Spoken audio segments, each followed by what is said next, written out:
আজকে থেকে প্রায় 1450 বছর আগে আমরা একটা সমাজ দেখেছিলাম, যে সমাজটাকে আমরা বলতাম আইয়ামে জাহিলিয়াত। আইয়ামে জাহিলিয়াত অর্থ হচ্ছে অন্ধকারাচ্ছন্ন দিন। এই কথাটা এখনকার সেকুলার সমাজে বা ইসলাম বিরোধী শিবিরে একটা গালিতে পরিণত হয়েছে, আইয়ামে জাহিলিয়াত। কখন আমরা প্রশ্ন করি না যে কেন আমরা সেই যুগটাকে আইয়ামে জাহিলিয়াত বলি, কি কারণে বলি? আসলে কি সেই যুগটা আইয়ামে জাহিলিয়াতের সবচেয়ে বড় যুগ ছিল, নাকি ওই আইয়ামে জাহিলিয়াতগুলো এখনও আমাদের সমাজে আছে? এই বিষয়গুলো আমরা কখনো ভাবি না বা আলোচনা করি না।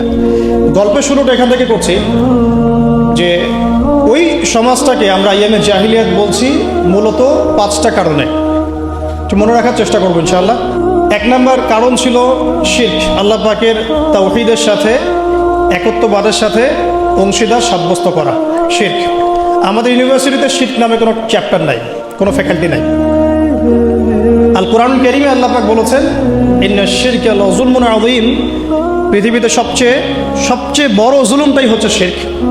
কিন্তু শিরক কি এবং কেন, কত প্রকার, কিভাবে এখান থেকে বাঁচবো, এরকম কোনো ফ্যাকাল্টি আমাদের ইউনিভার্সিটিগুলোর মধ্যে নাই। ব্যাপারটা কি মানে অদ্ভুত না? নবী সাল্লাল্লাহু আলাইহি ওয়াসাল্লাম বলেছেন, শেষ জামানায় সবচেয়ে বড় ফিতনা হবে মাসিহুদ দাজ্জাল। মাসিহুদ দাজ্জাল আনফরচুনেটলি সবচেয়ে বড় ফিতনা সম্পর্কে আমাদের কোনো ফ্যাকাল্টি নাই।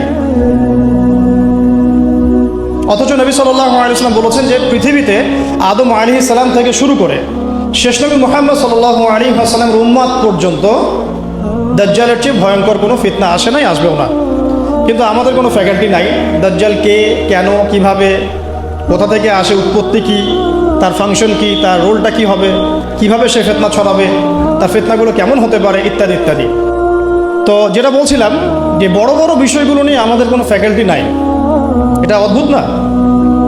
এই ওয়ার্ল্ডে ইসলামিক ইকোনমিক্স যারা জানেন না বা বুঝেন না, তারা কোনো না কোনোভাবে হারাম খাবেনই খাবেন, কোনো না কোনোভাবে হারামে লিপ্ত হতেই হবে। কিন্তু ইসলামিক ইকোনমিক্স এবং মডার্ন ইকোনমিক্স, যেটা ওয়ার্ল্ড ব্যাংক এবং IMF-এর আন্ডারে চলে, এটার কম্প্যারিজন নিয়ে আমাদের সাবজেক্ট খুব একটা নাই।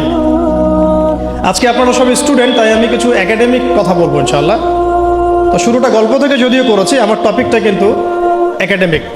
আমরা কিভাবে কনস্ট্রাকটিভ সিলেবাস মেনটেন করে পড়াশোনা করব, বা কিভাবে আমরা জ্ঞানতাত্ত্বিক একটা বিপ্লব সংঘটিত করতে পারি, এটাই মূল উদ্দেশ্য। একদিনের আপনাদের এই কনফারেন্সে এসে চলে যাওয়াটা আমার উদ্দেশ্য না। উদ্দেশ্য হচ্ছে আপনাদের মধ্যে কিছু মানুষ তৈরি করা, যারা আগামী দিনে এই জায়গাগুলোতে দাঁড়াবেন, কথা বলবেন, জাতিকে নেতৃত্ব দিবেন ইনশাআল্লাহ। আপনাদের উদ্দেশ্যটা কি? একটা প্রোগ্রাম অ্যারেঞ্জ করাই কি উদ্দেশ্য? আপনাদের লক্ষ্যটা কি? নিঃসন্দেহে এটা একটা সূচনা, এটা নিশ্চয়ই শেষ নয়, এটা একটা সূচনা ইনশাআল্লাহ। আল্লাহ পাকের কাছে শুকরিয়া যে আল্লাহ পাক সূচনাটা আমাদের হাতে করার তৌফিক দিয়েছেন, আলহামদুলিল্লাহ। এটা আল্লাহ পাক রহম করে আমাদেরকে তৌফিক দিয়েছেন। এখানে আমাদের কোনো ক্রেডিট নাই। লা হাওলা ওয়ালা কুওয়াতা ইল্লা বিল্লাহ, লা মালজা ওয়ালা মানজা মিনাল্লাহি ইল্লা ইলাইহি। তো আইয়ামে জাহিলিয়াত কেন বলি ওই যুগটাকে? কারণ সে যুগে শিরক ছিল 1 নম্বর মৌলিক সমস্যা, যেটা এখনকার বিশ্বে সবচেয়ে বড় গ্লোবাল মৌলিক সমস্যা। এখনকার শিরকটা শুধু ধর্মতাত্ত্বিক না, এখনকার শিরকটা হচ্ছে পলিটিক্সের শিরক আছে, ইকোনমিক্সের শিরক আছে, কালচারের শিরক আছে, আপনার বিধর্মীদের মধ্যে তো আছেই। এছাড়াও আমাদের যে পড়াশোনার যে সিস্টেম, এডুকেশন যে প্যাটার্ন, এখানেও শিরক আছে। আস্তে আস্তে আমি ধরাই দিচ্ছি ইনশাআল্লাহ। তো তখনকার শিরকটা ছিল একটা সাময়িক প্রেক্ষাপট, একটা ক্ষুদ্র পরিসর। এখনকার শিরকটা হচ্ছে গ্লোবাল। এটা যদি আপনি ফাইন্ড আউট করতে না পারেন, ইন্নাশ শিরকা লাযুলমুন আযীম, এর মধ্যে পড়ে যাব।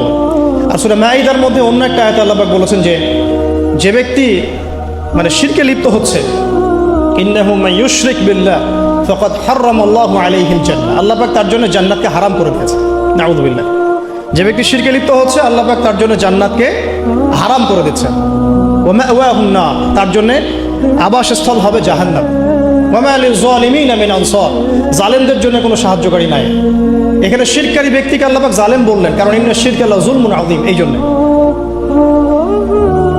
এছাড়াও সূরা নিসা যদি আপনারা পড়েন, আপনারা দেখবেন আল্লাহ পাক একাধিকবার বলেছেন যে ইন্নাল্লাহা লা ইয়াগফিরু আন ইউশরাকা বিহি, আল্লাহ পাক তার সাথে শিরকের গুনাহটা মাফ করেন না।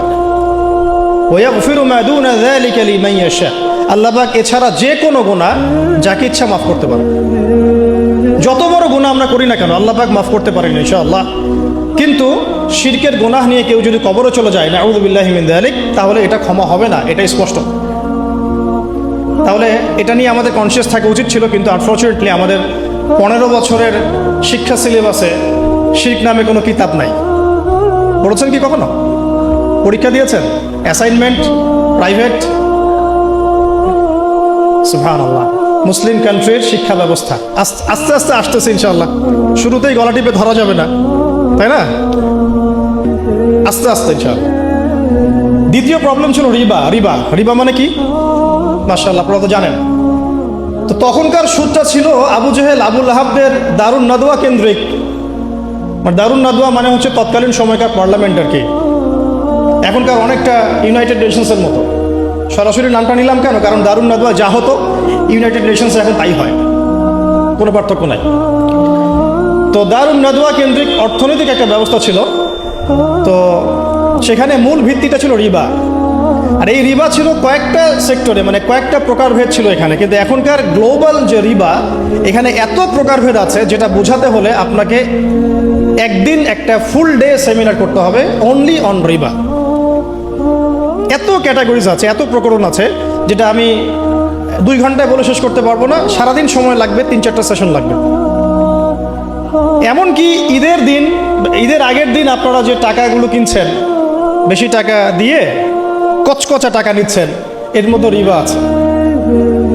যে পেপার মানিটা আপনার মানি ব্যাগের মধ্যে আছে এখন, এখানেও রিবা আছে।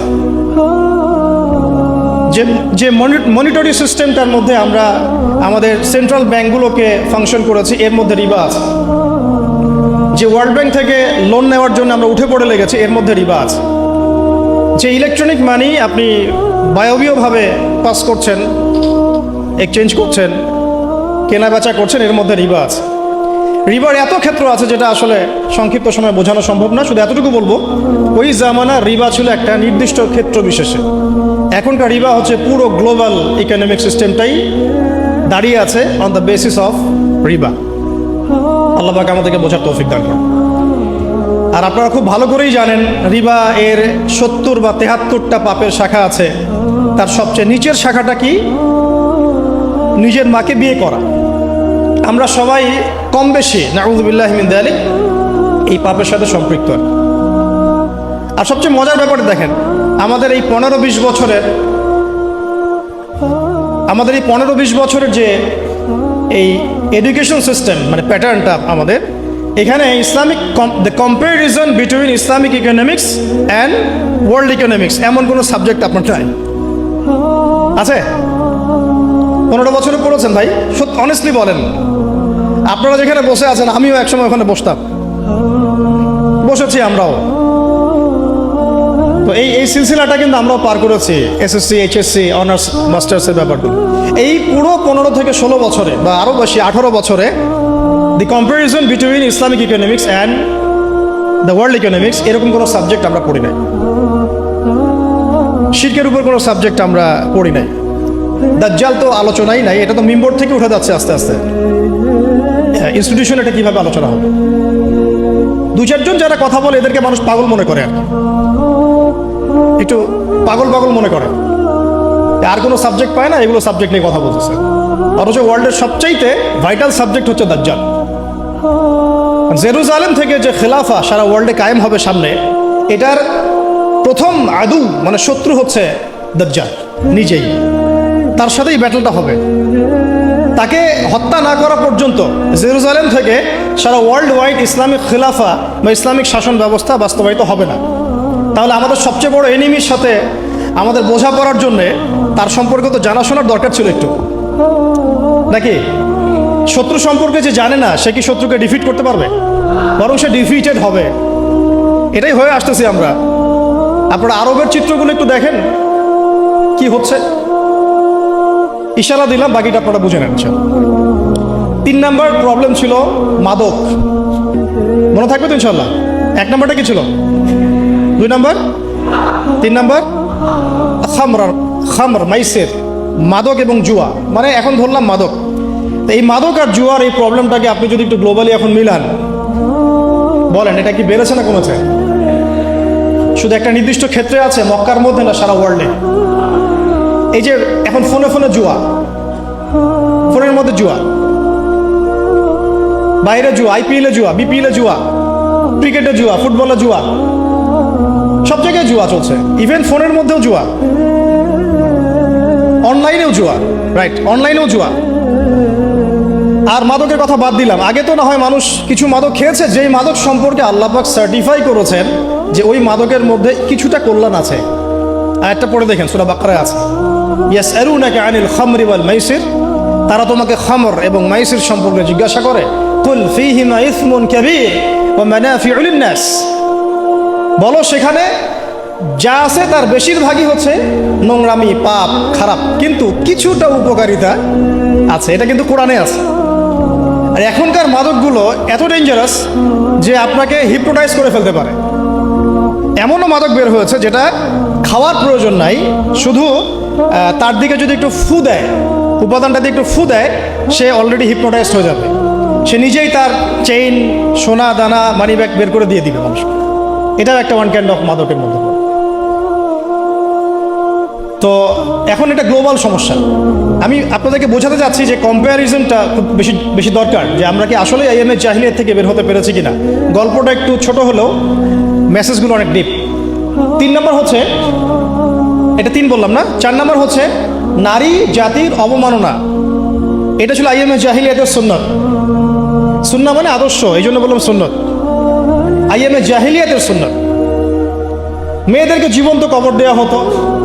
এখনও দেখা যায় গর্ভে মেয়ে বাচ্চা এসেছে, এটা শুনলে অনেকেই বাচ্চাদেরকে পেটেই মেরে ফেলছেন। যদিও বাংলাদেশ মুসলিম কান্ট্রি বলে এর সংখ্যাটা অনেক কম, কিন্তু আমাদের পার্শ্ববর্তী রাষ্ট্রে এটা সংখ্যা অনেক বেশি।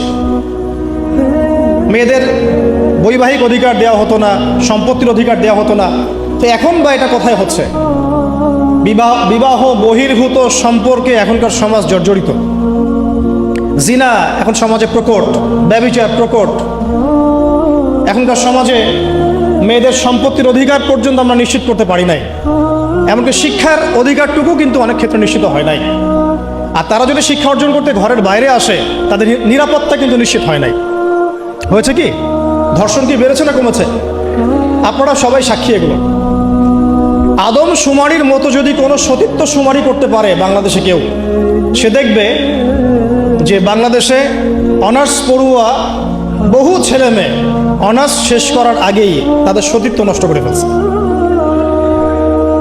এছাড়া টিজিং তো আছেই, অ্যাবিউজিং তো এগুলো তো আছেই। তো নারীর অবমাননার বিষয়গুলো যদি বলতে শুরু করি, এটা আলাদা সেশন লাগবে। এটা আপনারা সবাই বুঝতে পারছেন যে আমরা ওই দুষ্ট চক্র থেকে বের হতে পারি নাই। 4 নম্বর এটা হলো। 5 নম্বর হচ্ছে গোত্রীয় হানাহানি। আর কি গোত্রীয় হানাহানি, কনফ্লিক্ট, বিভিন্ন ব্যাটল হতো গোত্রে গোত্রে। এটা আইএমএ জাহিলিয়াতের মধ্যে ছিল। এখন এই গোত্রীয় হানাহানিটা কিন্তু পলিটিক্যাল দ্বন্দ্ব, গ্লোবাল অ্যাসপেক্টসে এই যে যুদ্ধ বিগ্রহগুলো, এইগুলোতে রূপ নিয়েছে। কোনো অংশে কমে নাই, কিন্তু বেড়েছে। নবী সাল্লাল্লাহু আলাইহি ওয়াসাল্লামের পুরো যুগে এই 23 বছর যদি আমরা হিসেব করি, দেখব যত ব্যাটল হয়েছে সব মিলে মোটামুটিভাবে 2 থেকে 3 হাজার মানুষ হয়তো মারা গেছে। আল্লাহু আ'লাম বিস-সাওয়াব, আল্লাহ ভালো জানেন। এখনকার হিস্ট্রিগুলো যদি পড়েন, ভিয়েতনাম যুদ্ধে কতজন মানুষ মারা গেছে, যখন চাইনিজদের মধ্যে কনফ্লিক্টটা হয়েছিল মাও সেতুংয়ের সময়, তখন কতজন মানুষ মারা গেছে। রাশিয়ানদের সোভিয়েতের সময়, ওই বিপ্লবের সময় কতজন মানুষ মারা গেছে।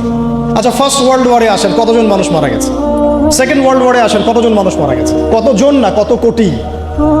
কতজন না, সংখ্যাটা কিন্তু কত কোটি। এটা ছিল ইংল্যান্ডের ওয়ার্ল্ড অর্ডার।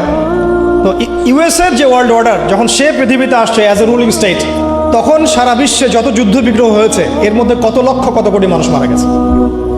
সবচেয়ে বড় কিলার স্টেট পৃথিবীতে এটা, যেটার সাথে বন্ধুত্ব করার জন্য আমরা উঠে পড়ে লেগেছি এখন। আর আমি একটা জিনিস সতর্ক করতে চাই আপনাদেরকে, যে ইয়াজুজদেরকে তাড়িয়ে দিয়ে মাজুজদেরকে মাথার উপরে নিয়ে আসবেন না।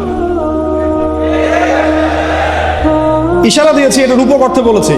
আবার এটা মনে করবেন না যে এরাই মাজুজ, এটা জুলকার নাইনের সেই ইয়াজুজ মাজুজ না, আমি রূপক অর্থে বলেছি। কারণ ইয়াজুজ আর মাজুজের ফাংশন কি? ইন্না ইয়াজুজ ওয়া মাজুজ মুফসিদুনা ফিল আরদ। হে জুলকারনাইন, আমাদের জন্য একটা দেয়াল নির্মাণ করে দাও, কারণ ইয়াজুজ আর মাজুজ আমাদের জমিনে ফাসাদ সৃষ্টি করছে। ইউফসিদুনা ফিল আরদ, ইউফসিদুন, তারা ফাসাদ সৃষ্টি করছে, ফাসাদ, ফিতনা, ফাসাদ। তো এগুলো কি ফাসাদ না? তার মানে সারা ওয়ার্ল্ডে যারা ফিতনা এবং ফাসাদ ছড়িয়ে বেড়ায় তারা কোনো না কোনোভাবে ইয়াজুজ আর মাজুজের ফিতরত বা খাসলত লালন করে। ফিতরত, খাসলত সরাসরি না হলেও ওই আদর্শ লালন করে। তো সতর্ক করতে চাই যে ইয়াজুজের পরিবর্তে কোনো মাজুজকে আমরা যেন মাথার উপরে না নিয়ে আসি।